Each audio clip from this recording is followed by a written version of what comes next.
I have so many memories of Conway. Conway is one of the greatest singers I ever heard. Loretta Lynn was never one to hold her tongue. From coal miner's daughter to country royalty, she told it like it was. On stage, off stage, and especially when someone rubbed her the wrong way. She sang about cheating men, jealous women, and hard truths long before Nashville had the nerve to follow her lead. She didn't care about being ladylike. She cared about being honest. Loretta's songs weren't just catchy, they were confessions. Raw, unfiltered, and often controversial. She tackled birth control, domestic violence, and class shame when others stayed silent. And that fearlessness made her enemies just as fast as it made her fans. But behind that fierce voice and fiery spirit lived a memory like a steel trap. Loretta forgave a lot, but forget? Never. And as she turned 90, surrounded by a legacy unmatched, she finally let slip the names she'd kept bottled up for decades, the artists who crossed her, challenged her, or simply never earned her respect. This is the list no one thought she'd share. And it starts with the woman who once threatened her crown. Tammy Wynette, the rival queen. They were country's golden girls, two voices that defined a generation. But beneath the gowns, wigs, and televised smiles was a rivalry colder than a Tennessee winter. Tammy Wynette, with her poised ballads and tragic beauty, was every record label's darling. But Loretta saw through it. She believed Tammy's fame was built on image, not grit. To Loretta, Tammy played into the industry's idea of what a female star should be. Vulnerable, polished, always soft-spoken. Loretta, by contrast, had clawed her way up from Butcher Holler with nothing but a battered guitar and a whole lot of backbone. She didn't just sing about pain, she lived it. That difference drove a wedge between them that never quite healed. Loretta once scoffed, "I never needed a man to stand by me. I told him to move." It was a jab, no doubt, and many thought it was aimed squarely at Tammy's biggest hit, "Stand By Your Man." The timing of that quote was no accident. Behind the scenes, producers pushed hard to pair them together for a duet album. Imagine the publicity, the sales, the headlines. But Loretta shut it down. Every time. "It'd be like oil and water," she reportedly told her manager. "We might sell records, but we'd never survive rehearsals." What fans didn't know was that their feuds simmered under the surface for years, punctuated by tense award show run-ins, frosty radio interviews, and backhanded compliments lobbed like grenades during press junkets. The industry tried to pit them together in duets. It never happened. And the real reason? Loretta once confided to a close friend, "She's sweet as pie on camera, but cold as ice backstage." Then came a shared dressing room moment in 1974 that turned tension into outright animosity. Conway Twitty, the man who took too much credit. Fans loved them together. Songs like Louisiana Woman, Mississippi Man made them country's dream duo. Sassy, flirtatious, and dripping with chemistry. But off-camera? The dream was a minefield filled with bruised egos and growing resentments. Conway Twitty was smooth, polished, and deeply ambitious. And Loretta noticed something. Every time they won an award, the media called it his win. He was labeled the genius, the hitmaker, while she was praised for being his perfect match. Loretta, who'd written her own hits, weathered storms, and reshaped country music with her raw honesty, couldn't help but feel overlooked. "They always put the man first," she once snapped, "even when he's following you." Their connection was undeniable. Too undeniable. Rumors of an emotional affair began circulating in Nashville. They laughed it off, but Loretta's husband, Doolittle, didn't. He reportedly refused to attend concerts where Conway was present. And though nothing was ever confirmed, fans picked up on the lingering eye contact, the hand-holding that lasted a little too long. But admiration quickly turned to tension. As their popularity soared, Conway began nudging their sound into glossier, more commercial territory, softening the edge Loretta had built her legacy on. She fought back. "He wanted the songs pretty," she once said, "but I wanted 'em real." That battle of vision strained their creative partnership. Behind the curtain, things got worse. Conway allegedly started arriving late to rehearsals, tweaking set lists without telling Loretta, and accepting interview requests solo, even when the spotlight was meant to be shared. The real breaking point came on tour in '79. Backstage before a show in Atlanta, Conway made a flippant comment to a young reporter. "She's still got it, for her age." The words weren't cruel, but they landed like a slap. Loretta heard it, said nothing. Then, when her cue came that night, she stayed behind the curtain. The band kept playing, the crowd kept cheering, and Conway stood on stage alone, waiting. Olivia Newton-John, the pop princess who invaded country. In the mid-'70s, Loretta Lynn watched in disbelief as a fresh-faced pop singer from Australia took home the CMA Award for Female Vocalist of the Year. To most, it was a sign of country music expanding its borders, but to Loretta, it was a slap in the face. Olivia Newton-John was beautiful, soft-spoken, and polished to perfection. Her voice was smooth, her image immaculate, and her sound, as far as Loretta was concerned, was anything but country. Nashville, however, rolled out the red carpet. Radio stations played Olivia non-stop. Award shows heaped praise. Magazine covers declared her the future of country. Loretta bristled at every word. To Loretta, country music was born in the dirt, clawed into existence by women who sang with pain in their throats and grit in their bones. Olivia, in Loretta's eyes, had skipped the dues-paying part. "I worked in coal dust," she once muttered under her breath. "She worked in lighting gels." The bitterness wasn't just about the music. It was about what Olivia represented, the industry's shift toward commercial polish, a move away from truth and twang.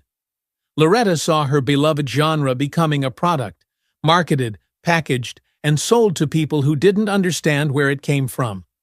Loretta famously refused to attend one particular CMA event after learning Olivia would be honored again. When asked why, she said she had a scheduling conflict. But behind closed doors, she reportedly told her manager, "I ain't clapping for no pop star playing cowboy." And when Olivia gave a bubbly interview claiming she wanted to help bring country into the mainstream, Loretta didn't hold back. "We don't need help," she said privately. "We need respect." It wasn't about jealousy, it was about authenticity. Loretta had spent years fighting to be heard in an industry that wanted her quiet. Now, they were handing crowns to newcomers who hadn't lived the struggle. But even that betrayal didn't cut as deep as the next one, because the artist who hurt her most wasn't a stranger. She was family, flesh and blood, and she would leave Loretta more wounded than any award snub ever could. Crystal Gayle, the sister she couldn't trust. Long hair, pop leanings, crossover success. Crystal Gayle was everything Loretta wasn't, and that became a problem neither of them could outrun. Despite being sisters, their relationship was never picture perfect. Loretta had clawed her way through a male-dominated industry, faced down critics, and sung her truth without compromise. Crystal, on the other hand, seemed to glide effortlessly into stardom, her voice silky, her image refined, her appeal crossover-ready. While Loretta wore fringe and boots, Crystal was all gowns and gloss. When Crystal scored her massive hit with "Don't It Make My Brown Eyes Blue," the industry buzzed. She was dubbed the new face of female country. Loretta, watching from the sidelines, didn't hide her feelings. "She always had it easy," she confided to a friend. "She didn't have to crawl through the mud first." There had always been tension between the two. Subtle digs, quiet comparisons, moments of icy distance at family events. But things escalated when Crystal declined to attend a star-studded tribute for Loretta's 60th birthday. Her team blamed schedule conflicts, but Loretta didn't buy it. She felt the absence like a knife to the heart, especially as every other country legend showed up to honor her. Still, Loretta held her tongue. That was her way. Pride first, pain second. But the moment that sealed the silence came during a televised joint interview a few years later. The interviewer asked Crystal what Loretta meant to her career. She paused, smiled politely, and replied, "She was influential." One word, one dry, distant word. No stories, no emotion, no gratitude.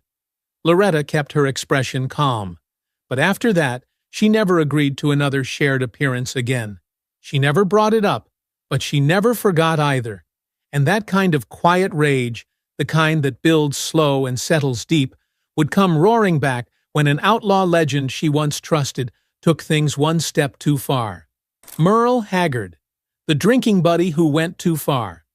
At first, they were allies. Loretta and Merle shared the same grit, poor upbringings, rough voices, and rougher edges.